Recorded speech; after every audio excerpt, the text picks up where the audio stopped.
Hello everyone, a very good morning to all of you.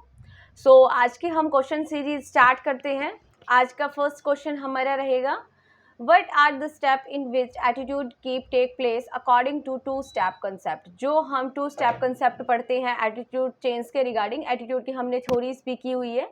Jin students ने course purchase कर रखा है, जिन्होंने कंटेंट के अंदर पढ़ा होगा, तो वहाँ पर हमने डिटेल से पढ़ा है एटीट्यूड के बारे में, ओके और उसकी थ्योरीज के बारे में भी हमने पढ़ा है। तो जिन स्टूडेंट्स ने कोर्स लिया हुआ है उनको पता भी होगा। तो आज हम इसी का क्वेश्चन सीरीज में करते हैं, क्वेश्चन किस तरीके से पेपर के अंदर पूछा जा सकता है। तो यहाँ पर आपसे पूछा गया टू स्टेप जो कंसेप्ट है उसके अकॉर्डिंग एटीट्यूड चेंज का जो स्टेप काम करेगा वो किस तरीके से करेगा, and explain briefly the factor that influence attitude change. यानी कि कौन से फैक्टर है जो एटीट्यूड चेंज को इन्फ्लुएंस कर रहे हैं। एक तरीके से आपके ये दो क्वेश्चन होंगे जो आपको सॉल्व करने हैं और किस तरीके से लिखने हैं। देखिए नंबर 1 आता है in first step. First step में क्या करेंगे हम, फर्स्ट स्टेप के अंदर अगर आपको टारगेट, आपको सबसे पहले तो पता होना चाहिए कि टारगेट कौन है कि जिसका आपको बिहेवियर या एटीट्यूड चेंज करना है, ओके। और यहाँ पर जो सोर्स नेम यूज किया गया है ना, देखिए यहाँ पे आपको टारगेट दिया गया, टारगेट कौन पर्सन है जिसका एटीट्यूड चेंज करना है, और सोर्स कौन होगा, सोर्स वो पर्सन होगा कि जिसका इन्फ्लुएंस हो रहा है एटीट्यूड चेंज करने के लिए। एक एग्जांपल के लिए आप यहाँ पे लगा सकते हो कि जैसे टारगेट में आपका आ सकता है स्टूडेंट्स, और सोर्स के अंदर जैसे टीचर। टीचर का इन्फ्लुएंस रहता है स्टूडेंट के बिहेवियर को चेंज करने के लिए, यानी कि पॉजिटिव तरीके से चेंज करने के लिए। अगर स्टूडेंट्स के बिहेवियर में कुछ चेंज करना है तो सोर्स हो जाएगा आपका टीचर हो जाएगा, ओके। सो नेक्स्ट देखिए ये आता है आपका सारा फर्स्ट स्टेप के अंदर। फिर आपको फर्स्ट स्टेप में बता रखा है कि जो सोर्स है उसका जो एटीट्यूड है वो पॉजिटिव होना चाहिए रिगार्डिंग टू या फिर टुवर्ड टू टारगेट। टारगेट के टुवर्ड सोर्स का जो एटीट्यूड रहेगा वो पॉजिटिव रहेगा, क्योंकि पॉजिटिव रहेगा तभी वो एटीट्यूड के अंदर चेंज कर पाएगा, स्टूडेंट्स के एटीट्यूड में चेंज कर पाएगा। एंड नेक्स्ट सेकंड स्टेप के अंदर हम क्या पढ़ते हैं, सेकंड स्टेप के अंदर हम पढ़ते हैं कि जो सोर्स है, यानी कि हमने क्या माना था, टीचर। टीचर जो है उसको खुद को अपना सबसे पहले तो एटीट्यूड चेंज करना पड़ेगा। अगर मान लीजिए पर्टिकुलर कोई भी ऑब्जेक्ट है, अगर उसके रिगार्डिंग स्टूडेंट्स के बिहेवियर को या स्टूडेंट्स के एटीट्यूड को चेंज करना है तो सबसे पहले टीचर को अपने एटीट्यूड के अंदर चेंज करना होगा। और टीचर जैसे ही अपने एटीट्यूड के अंदर चेंज करेगा तो स्टूडेंट्स जो है उसकी कॉपी करेंगे, उसको ऑब्जर्व करेंगे, ऑब्जर्व करके लर्निंग करेंगे। तो इसी तरीके से स्टूडेंट्स के बिहेवियर में भी चेंज होगा। तो ये आपका टू स्टेप कंसेप्ट था आपका एटीट्यूड के अंदर। नेक्स्ट देखिए फिर हम करते हैं फैक्टर इन्फ्लुएंसिंग एटीट्यूड चेंज। कौन से फैक्टर होते हैं जो एटीट्यूड चेंज को इन्फ्लुएंस करते हैं। एटीट्यूड चेंज का मतलब तो आप आई थिंक समझ ही गए होंगे कि आपका जो भी एटीट्यूड होता है, आपकी जो पर्सनालिटी, यानी किस तरीके से आप चेंज करते हो कोई भी ऑब्जेक्ट के रिगार्डिंग। पॉजिटिव हो सकता है, नेगेटिव हो सकता है। देखिए करेक्टरिस्टिक, देखिए यहाँ पे दिया हुआ कि करेक्टरिस्टिक ऑफ एग्जिस्टिंग एटीट्यूड, जो आपका एग्जिस्ट कर रहा है एटीट्यूड उसकी क्या करेक्टरिस्टिक होती है, वो किस तरीके से इन्फ्लुएंस करता है एटीट्यूड चेंज को। पॉजिटिव जो एटीट्यूड होता है वो इजीली चेंज हो जाता है rather than a negative attitude. यानी कि पॉजिटिव अगर आप एटीट्यूड रखते हो तो इजीली आप चेंज कर सकते हो कोई भी ऑब्जेक्ट के regarding rather than negative change. Next देखिए extreme attitude and central attitude. जो आपका एक्सट्रीम होता है ना, यानी कि बहुत ज़्यादा एटीट्यूड जिसके रिगार्डिंग आपका है, या फिर सेंट्रल एटीट्यूड है, वो ज़्यादा डिफिकल्ट होता है चेंज करना rather than less extreme attitude. Third point देखिए, थर्ड पॉइंट है आपका एटीट्यूड चेंज में भी कॉन्ग्रेंट। कॉन्ग्रेंट का मतलब होता है अनुकूल, अनुकूल होएगी। यानी कि अगर सेम डायरेक्शन में अगर चेंज हो रहा है, ठीक है, तो आप इजीली चेंज कर सकते हो। जैसे कि एग्जांपल दिया हुआ है, पॉजिटिव एटीट्यूड में बिकम अ मोर पॉजिटिव। अगर पॉजिटिव एटीट्यूड है और अगर आपको कोई इंफॉर्मेशन बताई जाती है तो उसके रिगार्डिंग आप क्या करोगे, पॉजिटिव ही एक्ट करोगे। आप सोचोगे कि हाँ कोई चेंज हो रहा है तो हमारे बेटरमेंट के लिए ही हो रहा है, तो आप उसको इजीली इंप्लीमेंट कर देते हो। बट अगर नेगेटिव एटीट्यूड है किसी ऑब्जेक्ट या फिर कोई इंफॉर्मेशन के रिगार्डिंग तो वो ज़्यादा डिफिकल्ट होता है। नेक्स्ट देखिए यानी कि जो चीज़ें आपके अनुकूल होती है, आपके लिए पॉजिटिव तरीके से काम करती है, तो उसको आप इजीली अडॉप्ट कर लेते हो। और अगर वो इनकॉन्ग्रेंट होती है, यानी कि आपके अनुकूल नहीं होती, तो उसको आप अडॉप्ट मुश्किल से करते हो, या फिर उसको अडॉप्ट करना, एटीट्यूड चेंज करना थोड़ा सा टिपिकल या मुश्किल रहता है। नेक्स्ट देखिए फिर नेक्स्ट में क्या बताया एटीट्यूड में change in the direction of information that is present, यानी कि जो इंफॉर्मेशन आपके पास अभी प्रेजेंट है या फिर जो इंफॉर्मेशन आपको बताई जा रही है उसके रिगार्डिंग चेंज करना इजी होता है रेदर देन कि आपको अपोजिट डायरेक्शन में कोई भी इंफॉर्मेशन प्रेजेंट की जाए। नेक्स्ट देखिए, ये नेक्स्ट आता है फिर सोर्स करेक्टरिस्टिक। सोर्स के क्या क्या करेक्टरिस्टिक होते हैं जो इन्फ्लुएंस करते हैं। सोर्स हम किसको मान के आए थे? सोर्स हम मान के आए थे टीचर को। थोड़ा ये हम एग्जाम्पल लेके चल रहे हैं ताकि आपको बेटर तरीके से समझ में आ जाए। तो उसके क्या क्या करेक्टरिस्टिक होते हैं जो इन्फ्लुएंस करते हैं एटीट्यूड चेंज में। सोर्स, क्रेडिबिलिटी एंड अट्रैक्टिवनेस, यानी कि ये दो फीचर्स होने चाहिए कि जिसके ऊपर आप विश्वास करो, और अट्रैक्टिवनेस का मतलब होता है जो आपको अपनी तरफ खींचे या फिर आपको इन्फ्लुएंस करे, तभी आप अपने एटीट्यूड को चेंज इजीली कर पाओगे। नेक्स्ट देखिए, नेक्स्ट है आपका second point, attitude are more likely to change, यानी कि एटीट्यूड जो है वो आपका जो एटीट्यूड है वो जल्दी चेंज होगा अगर जो मैसेज आपको कन्वे किया जा रहा है वो हाई क्रेडिबल है। हाई क्रेडिबल का मतलब है कि जिसके ऊपर आप ज्यादा विश्वास करते हो rather than low credible.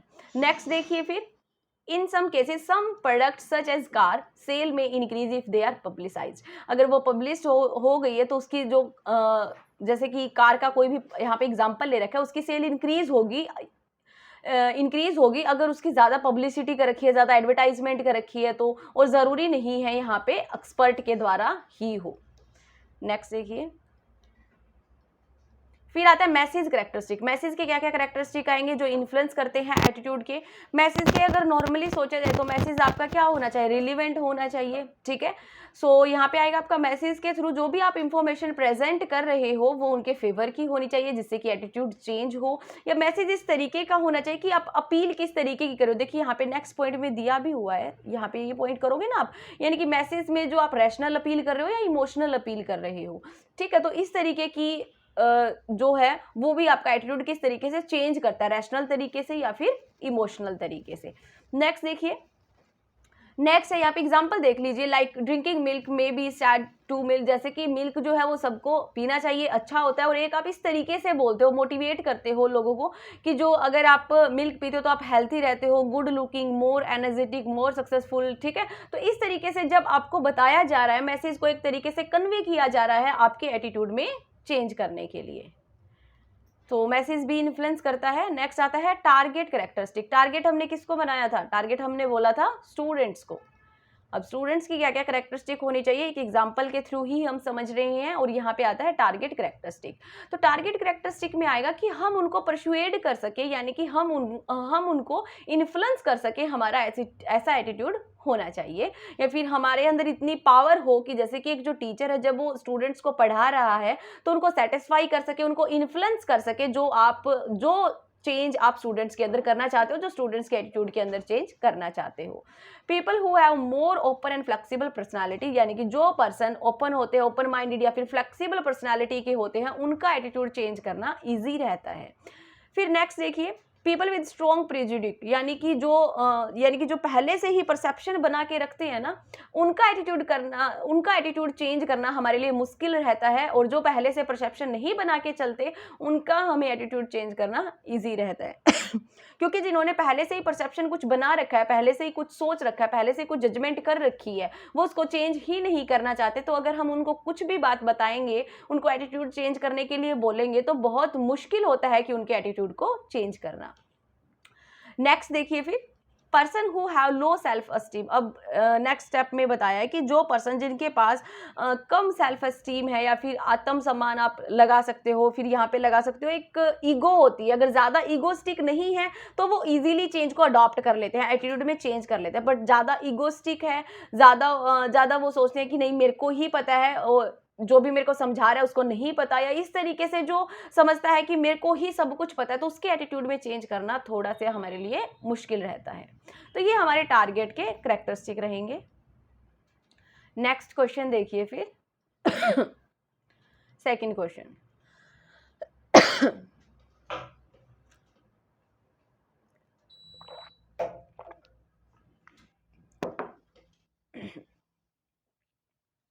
Second question रहेगा आपका, what are the main difference between belief and value. आपको यहाँ पे डिफरेंस बताना है। हमने कोर्स के अंदर बिलीफ एंड वैल्यू का डिफरेंस भी किया हुआ है और इसके सारे कंसेप्ट हमने पढ़े हुए हैं। और अगर आपने कंटेंट परचेज करना है, कंटेंट की आप वीडियोस देखना चाहते हो, तो आप हमें कॉन्टैक्ट कर सकते हो 9812926011 पर। और आप यहाँ से अगर जो भी आपको इन्फॉर्मेशन चाहिए वो आप इन्फॉर्मेशन ले सकते हो। और जो हमारी ऐप है डेस्टिनी कॉमर्स एकेडमी, वो आप इंस्टॉल कर लीजिए, वहाँ से भी आप कोर्स को परचेज कर सकते हो। ओके, सो आइए क्वेश्चन करते हैं हम। यहाँ तक तो आपने पढ़ लिया ना कि डिफरेंस बताना है, देन किस तरीके से डिफरेंट है एटीट्यूड से value and belief, and difference between individual behaviour and group behaviour. तो हमें इस क्वेश्चन को सॉल्व करना है। देखिए, सबसे पहले ना यहाँ पे सिमिलरिटीज बता रखी कि क्या क्या सिमिलरिटीज होती है बिलीफ एंड वैल्यू के अंदर। तो ये दोनों ही आपके एक्सटर्नल इन्वायरमेंट से इन्फ्लुएंस होते हैं। एंड नंबर 2 की बात करते हैं, so value and belief influence our behaviour, यानी कि वो इन्फ्लुएंस करते हैं हमारे बिहेवियर को और हम किस तरीके से एक्सपीरियंस करते हैं वर्ल्ड को। नेक्स्ट देखिए, नेक्स्ट है फिर both provide share sense of identity and community, यानी कि जो दोनों है, जो बिलीफ है, वैल्यू है, वो शेयर करते हैं हमारी आइडेंटिटी और हमारी कम्युनिटी। एंड बिलीफ और वैल्यू टाइम के अकॉर्डिंग चेंज भी होते रहते हैं। तो ये कुछ सिमिलरिटीज़ है। देन हम डिफरेंस पे आते हैं। एक्चुअली हमें डिफरेंस पता होना चाहिए, क्या डिफरेंस है दोनों में। तो हम बात करते हैं, अगर हम बिलीफ की बात करेंगे तो बिलीफ के अंदर आ जाता है कि हमारी अजम्पशन क्या है, यानी कि हम क्या मानते हैं वर्ल्ड के अंदर, वर्ल्ड के बारे में, तो वो है हमारे अजम्पशन। अजम्पशन क्या है? बिलीफ। और वैल्यू की जहाँ तक हम बात करेंगे, वैल्यू क्या होता है? देखिए, how we attribute worth to object and behaviour, यानी कि हमारा जो बिहेवियर है वो कैसा है, वो आ जाती है वैल्यू के अंदर। फिर बिलीफ के अंदर आ जाएगा, बिलीफ में आ जाएगा कि हमारा लाइफ के एक्सपीरियंस से हमें क्या जो वैल्यू है, हमने बिलीफ जो हमने बना रखा है, अडॉप्ट कर रखा है। स्पिरिचुअल लर्निंग, यानी कि क्या क्या स्पिरिचुअल लर्निंग कर रखी है, हम बिलीव करते हैं, कल्चर में बिलीव करते हैं। And our belief heavily influence our value, और जो हमारे बिलीफ है वो हैवीली इन्फ्लुएंस होते हैं वैल्यू से। नेक्स्ट है फिर belief can teeters into prejudice and value can manifest that prejudices, यानी कि यहाँ पे जो आपको बताया गया है, जो बिलीफ है वो प्रेजुडिक का मतलब होता है यहाँ पे पूर्वग्रह। लिख लीजिए, यहाँ पे हिंदी लिख लीजिए ताकि आपको समझ में आ जाए। देखिए, यहाँ पे लिख लीजिए पूर्वग्रह, पहले से अनुमान आ जाएगा इसका। ठीक है, नेक्स्ट देखिए, belief affect our morals and value are how we live our moral through behaviour, यानी कि ये क्या होता है, जो बिलीफ होते हैं वो अफेक्ट करते हैं हमारे मॉरल्स को, और जो वैल्यू होती है कि हम जहाँ पे रह रहे हैं या हमारा जो बिहेवियर है वो कैसा है, हम कैसा बिहेव करते हैं, जैसे कि हमारा बिहेवियर, करैक्टरिस्टिक, पर्सनैलिटी कैसी है, वो आ जाती है वैल्यू में। सो नेक्स्ट आपको बिलीफ और वैल्यू का भी डिफरेंस यहाँ पे प्रॉपर तरीके से भी दे रखे हैं। देखिए, आइए पढ़ लेते हैं हम। बिलीफ के अंदर क्या दिया हुआ है? Refers cognitive component. ये आपको बात ध्यान रखनी है, मोस्ट इंपॉर्टेंट ये आपका जो स्टेटमेंट है वो रहेगी, यहाँ पे हाईलाइट कर लीजिए, या आप अपने नोट्स में जहाँ पर भी लिख रहे हो वहाँ पे मेंशन कर लीजिए कि बिलीफ का मतलब होता है ये आपका कोग्निटिव कंपोनेंट है, यानी कि related to mind, related to mind. Okay, इसको हम बोले हैं कॉग्निटिव कंपोनेंट ऑफ एटीट्यूड, जो कि जैसे कि आ जाता है बिलीफ, आप गॉड के ऊपर बिलीव करते हो, belief in democracy as political ideology. Okay, तो ये आ जाता है आपका बिलीफ में, यानी कि आप क्या मानते हो, क्या आप सोचते हो, आपका माइंड से रिलेटेड। एंड देन अगर हम वैल्यू की बात करते हैं तो वैल्यू देखिए, वैल्यू के अंदर एक हम एग्जांपल लेके चलेंगे, बेटर तरीके से समझ में आएगा। वैल्यू आर एटीट्यूड और बिलीफ दैट कंटेन शुड और ought aspects such as moral और एथिकल वैल्यू, यानी कि क्या मोरल और एथिकल वैल्यू है, जैसे कि क्या होता है, one should always be honest, जैसे कि हमेशा क्या होना चाहिए, ऑनेस्ट होना चाहिए। क्यों होना चाहिए? Honest is the best policy. तो ये क्या हुई? ये वैल्यू है कि किसी भी जो पर्सन का जो एटीट्यूड है, वो उसकी जो पर्सनैलिटी है, उसका जो बिहेवियर है वो कैसा है। ठीक है, तो वो किन वैल्यू को मानता है, किन मोरल वैल्यू को मानता है, या किन मोरल एथिक्स को वो यूज कर रहा है।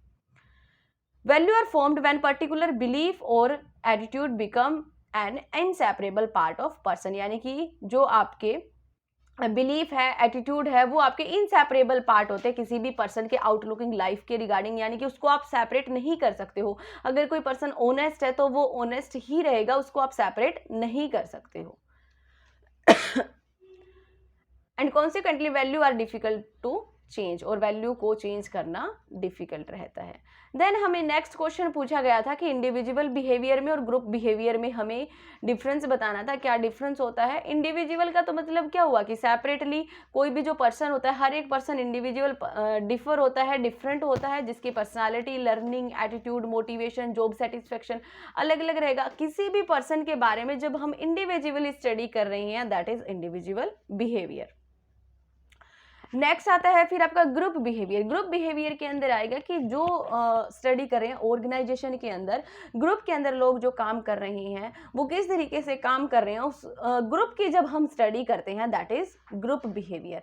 जैसे कि मान लीजिए कि पर्टिकुलर गोल को अचीव करने के लिए भी ग्रुप बनाए जाते हैं ऑर्गेनाइजेशन में, और जैसे मान लीजिए कि उनकी सैलरी वगैरह नहीं बढ़ाई जा रही तो कई बार जो वर्कर्स होते हैं वो स्ट्राइक कर देते हैं, ठीक है। तो वो क्या हुआ कि जो पूरा जो ग्रुप है वो अफेक्ट कर रहा है ऑर्गेनाइजेशन को, ठीक है। तो उस ग्रुप की स्टडी करना भी जरूरी होता है। तो वो होता है आपका ग्रुप का बिहेवियर कैसा है, जो कि अफेक्ट करता है आपके ऑर्गेनाइजेशनल गोल को। हमारा यहाँ तक सेकंड क्वेश्चन कंप्लीट हुआ, तो होप सो आप सभी को समझ में आ रहा होगा। अगर कहीं पे कोई प्रॉब्लम हो तो आप कमेंट सेक्शन में पूछ सकते हैं। देन क्वेश्चन नंबर 3 देखिए। क्वेश्चन नंबर 3 क्या दिया हुआ है?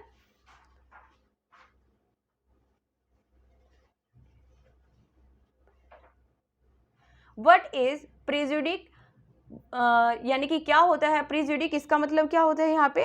पूर्वाग्रह, पूर्वाग्रह। Right the source which lead to the development of prejudice and strategic for handling prejudice, यानी कि पूर्वाग्रह क्या होता है और कौन से सोर्स होते हैं उसको डेवलप करने के लिए या उसको बढ़ावा देते हैं, एंड क्या स्ट्रेटजी है कि हम उनको किस तरीके से हैंडल कर सकते हैं। तो देखिए,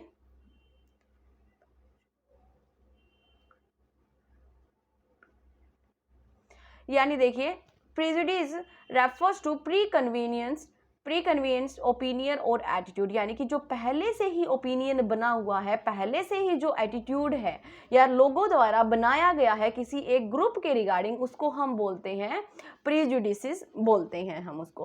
प्री जजमेंट आप बोल सकते हो, ठीक है। इसका मतलब समझ में आया? क्या मतलब हुआ? यानी कि पहले से ही जो आपने जजमेंट बना रखी है किसी भी ग्रुप के रिगार्डिंग। तो सेपरेट आपका 2 या 3 मार्क्स में भी पूछा जा सकता है कि होता क्या है।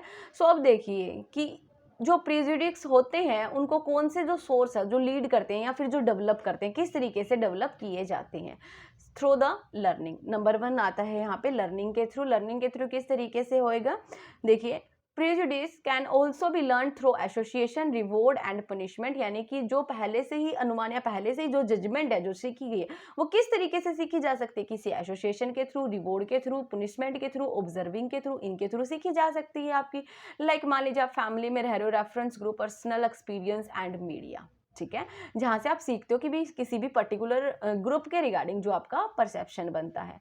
पीपल हु लर्न प्रेजुडिक्स एटीट्यूड में डेवलप, यानी कि जो लोग सीखते हैं पहले से अनुमान किसी भी एटीट्यूड को या जिसके जजमेंट का रखा है उस एटीट्यूड को सीखते, तो वो वैसे ही लोगों को डेवलप भी करते हैं जिनके बिहेवियर के अंदर चेंज करना बहुत मुश्किल रहता है। नेक्स्ट देखिए, फिर नंबर 2 हम करेंगे। और कौन से हैं जो लीड करते हैं आपके प्रेजुडिस बिहेवियर को या डेवलप करते हैं? A strong social identity and in group biased, यानी कि स्ट्रॉन्ग जो सोशल आइडेंटिटी होती है वो भी अफेक्ट करते हैं या फिर वो लीड करते हैं एक तरीके से डेवलप करने के लिए प्रेजुडिस। देखिए, individual who have strong sense of social identity, जिसके सोसाइटी के अंदर सोशल आइडेंटिटी स्ट्रॉन्ग है, उनका बहुत ही पॉजिटिव एटीट्यूड रहता है अपने ग्रुप के रिगार्डिंग, और दूसरे ग्रुप के रिगार्डिंग उनका नेगेटिव एटीट्यूड रहता है। नेक्स्ट आता है फिर आपका, नेक्स्ट देखिए, स्कैपगॉटिंग। स्कैपगॉटिंग का मतलब होता है हिंदी में आएगा यहाँ पे बलि का बकरा बनाना, बकरा बनाना। यानी कि जो भी मेजॉरिटी जो ग्रुप होता है वो डोमिनेट होता है या फिर वो ब्लेम करता है माइनॉरिटी ग्रुप को, या फिर माइनॉरिटी ग्रुप को कोई भी इम्पोर्टेंस नहीं देता, उसके रिगार्डिंग एक परसेप्शन बना लेता है। जैसे कि माइनॉरिटी इज टू वीक, वो वीक होता है, और या फिर वो स्मॉल होता है, और वो क्या करते रहते हैं, वो बचाव करते हैं अपना मेजॉरिटी के रिगार्डिंग। यानी कि जो मेजॉरिटी ग्रुप है वो क्या करता है, डोमिनेट पोजीशन रखता है, या अपने जो भी रूल रेगुलेशन बनाते हैं या एक धारणा बना लेते हैं कि ये तो माइनॉरिटी सेक्शन के अंदर आता है, माइनॉरिटी इनका ग्रुप है, तो उसके रिगार्डिंग जो धारणा बना लेते हैं, जो एटीट्यूड बना लेते हैं, तो उसका जो एटीट्यूड चेंज करना बहुत ही मुश्किल होता है। Scapegoating is a group-based way of expressing frustration, and it often result in negative attitude or prejudice against the weaker group। और prejudice का मतलब पहले से ही वो अनुमान लगाते हैं या फिर प्री जजमेंट करना weaker group के रिगार्डिंग। देन नेक्स्ट देखिए, to know about the source or causes is the first way to handle प्रेजुडिक। यानी कि हमें जानना है कि क्या सोर्स है, क्या कारण है, सबसे पहले तो यही रास्ता हुआ कि उनको हैंडल किस तरीके से किया जा सकता है, एंड कुछ स्ट्रेटजी को भी हम फॉलो कर सकते हैं। कौन से, minimising opportunity for learning prejudices, यानी कि अपॉर्चुनिटी कम से कम देना लर्न करने की, पहले से जजमेंट बनाई गई है ना, तो उसको आगे से लर्न करने की अपॉर्चुनिटीज कम करना या मिनिमम करना। चेंजिंग सच एटीट्यूड, उस एटीट्यूड को चेंज करना। Deemphasize narrow social identity based on the in group, यानी कि डी एम्फसाइज का मतलब फोकस ना करना या फोर्स ना करना, ना बताई जाना कोई भी सोशल आइडेंटिटी के बेस के ऊपर। And discourage the tendency toward self fulfilment, और इसका मतलब यहाँ पे ये आएगा कि हम किस तरीके से डिस्करेज कर सकते हैं, यानी कि जो बोल रहा है, जो पहले से अनुमान या प्री जजमेंट कर रहा है सोसाइटी के अंदर, तो उसको डिस्करेज करना। And this goal can be accomplish through, ये जो गोल है वो किसके थ्रू जो है वो कंप्लीट हो सकते हैं, किसके थ्रू जो जजमेंट है वो चेंज हो सकती है।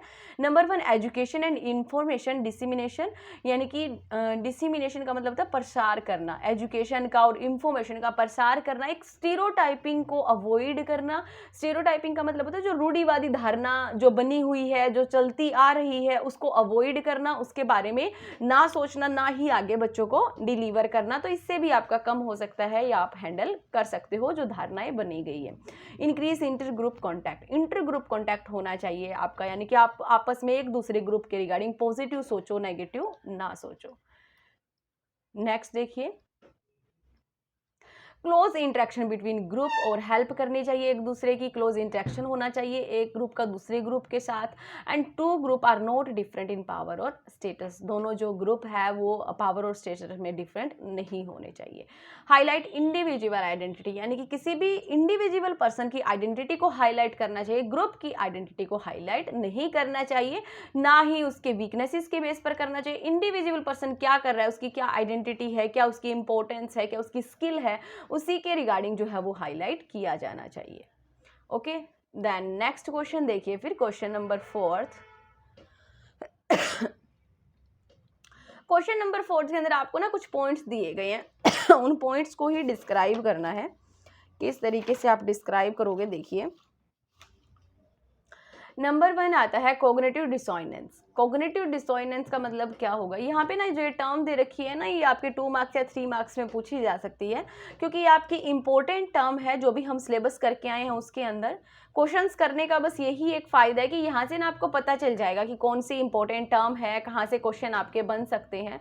तो यहाँ पे आता है कोग्निटिव डिसोनेंस। कोग्निटिव डिसोनेंस का मतलब होता है कि कोग्निटिव का मतलब होता है माइंड से रिलेटेड, जो माइंड से रिलेटेड जो भी आप सोच रहे हो। और कई बार क्या होता है कि हमारे माइंड में कन्फ्लिक्ट हो जाता है कोई भी 2 कन्वर्सेशन को लेके कि मुझे ये करना चाहिए या नहीं करना चाहिए, करना चाहिए नहीं करना चाहिए। ओके, तो इसके रिगार्डिंग जब हमारा जो एक विचार होता है या फिर हमारी एक धारणा होती है वो दूसरे पे हावी हो जाती है और हम किसी एक को एक्सेप्ट कर लेते हैं, ठीक है, यानी कि एक के रिगार्डिंग क्या हो जाते हैं, हम ज़्यादा लॉजिकली सोच लेते हैं, ज़्यादा लॉजिकली सोच के हम एक डिसीजन पे आते हैं, वो होता है आपका कोग्निटिव डिसोनेंस। नेक्स्ट देखिए, देन नेक्स्ट आपका स्कैपगोटिंग। तो स्कैपगोटिंग तो हम पढ़ के आए हैं अभी। स्कैपगोटिंग का मतलब हमने पढ़ा था कि जहां पर एक मेजोरिटी सेक्शन होता है, एक माइनॉरिटी होता है, जो मेजोरिटी जो ग्रुप होता है वो ब्लेम करता है माइनॉरिटी ग्रुप को। नेक्स्ट है फिर आपका इंप्रेशन फॉर्मेशन। इंप्रेशन फॉर्मेशन का मतलब क्या होगा, इम्प्रेशन फॉर्मेशन के अंदर होता है, देखिए, when we meet people in public, यानी कि जब हम लोगों से मिलते हैं पब्लिक में, तो क्या होगा कि हम स्टार्ट कर देते हैं एक धारणा बनाना स्टार्ट कर देते हैं, हम सोचना शुरू कर देते हैं regarding to a personal qualities, यानी कि किस पर्सन के अंदर क्या क्वालिटीज़ है, या किसी भी पर्सन से हम मिले तो उसकी क्या क्वालिटीज़ है, ठीक है, किस तरीके से हमें इन्फ्लुएंस की, क्या जो है वो इम्प्रेशन रहा है। तो इनको हम बोलते हैं कि impression formation and attribution are influence by, यानी कि किस से इन्फ्लुएंस होता है। जो परसीवर होता है उसके नेचर, उसकी जो इन्फॉर्मेशन, उसका नेचर कैसा है। Social scheme in the perceiver, यानी कि इंक्लूडिंग स्टीरियोटाइपिंग का मतलब होता है रूढ़िवादी, यानी कि हमारी क्या धारणा है वो भी इसके अंदर इंक्लूड हो जाएगी। एंड पर्सनैलिटी कैरेक्टरिस्टिक, क्या है, कैसी पर्सनैलिटी है उसकी। एंड सिचुएशनल फैक्टर भी अफेक्ट करता है। नेक्स्ट देखिए, देन नेक्स्ट है आपका सोशल कॉग्निटिव।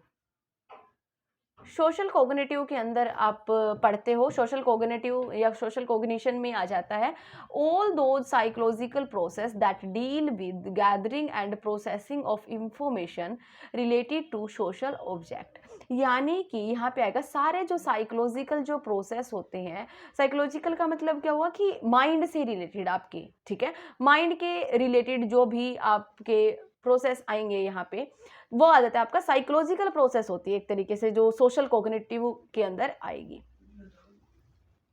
देखिए, it include all process that help, यानी कि इसके अंदर वो सारी प्रोसेस इंक्लूड होगी जो आपको समझने के लिए, एक्सप्लेन करने के लिए, इंटरप्रिटेशन करने के लिए हेल्प करती है आपके सोशल बिहेवियर को। नेक्स्ट देखिए, then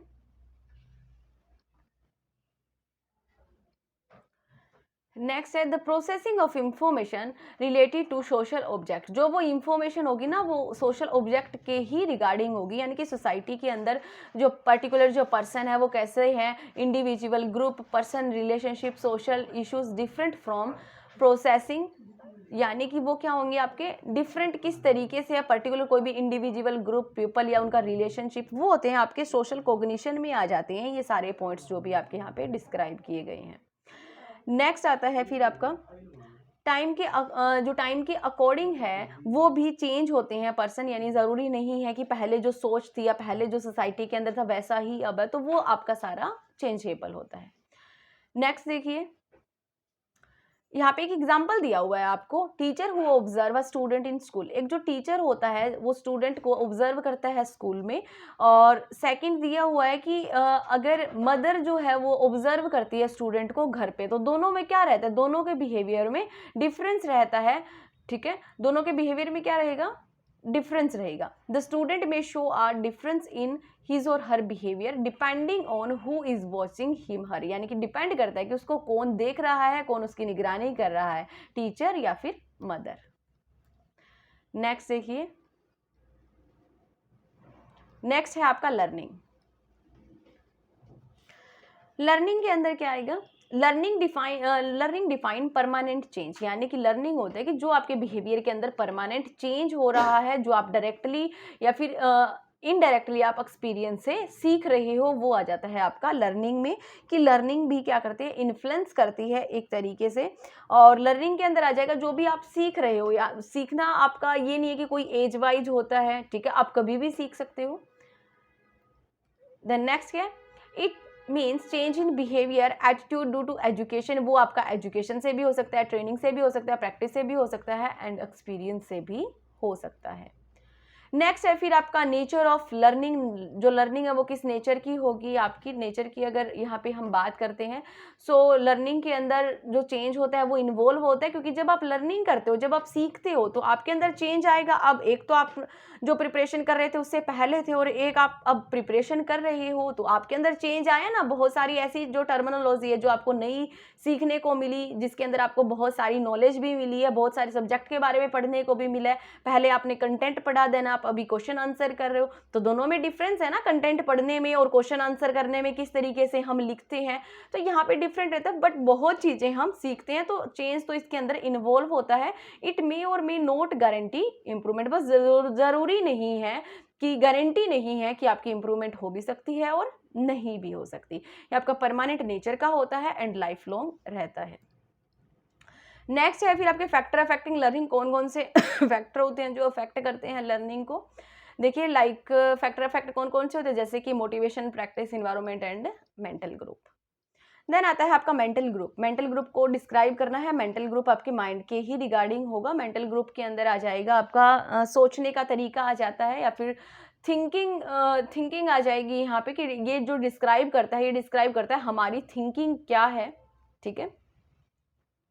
and in simple words we make a group of those people, यानी कि हम उन्हीं लोगों के साथ ग्रुप बनाते हैं जिनके हम कांटेक्ट में होते हैं, या जिनका हमारा और सामने वाले पर्सन का सेम मेंटल स्टेटस होता है, हमारा जो एटीट्यूड रहता है वो सेम रहता है, सेम डायरेक्शन में हम काम कर रहे हैं, तो ही हमारा ग्रुप बनता है। Like for example a group of reader, a group of travellers etcetera.